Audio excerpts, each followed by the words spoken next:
আমার ভাইয়েরা ও আমার বোনেরা, এমন কোনো বাড়ি নাই আপনাদের ঘরের সানসেটের উপর কোরআনটাকে রাখেন নাই।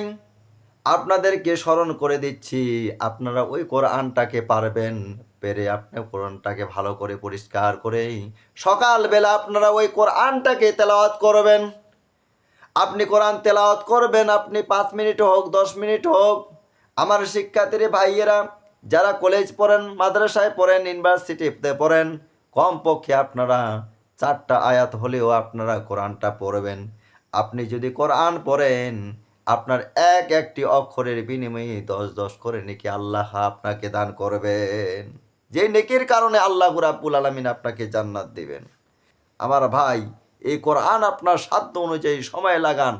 আমার ভাইয়েরা, আমার বোনেরা, অনেকে আছে আপনারা বলেন যে আমরা তো ঠিকমতো ইকলাব করতে পারি না, ইকফা করতে পারি না, কোরআন পড়ে আমরা মজা পাই না।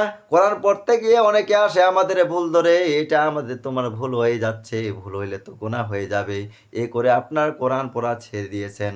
আমি ওই সব ভাই, ওই সব বোন, ওই বন্ধুদেরকে বলতে চাই, তোমরা এইভাবে কোরআন পড়া ছেড়ে দিও না, বরং আপনার সাধ্য অনুযায়ী কোরআনটা পাঠ করবেন, কোরআনটা তেলাওয়াত করবেন রে বন্ধু। আপনার সময় নষ্ট করিয়েন না।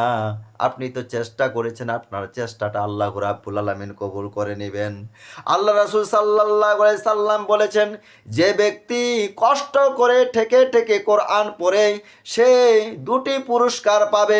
আপনি যদি কষ্ট করে কোরআন পড়তে পারেন, আল্লাহ আপনাকে 2টি পুরস্কার দিবে।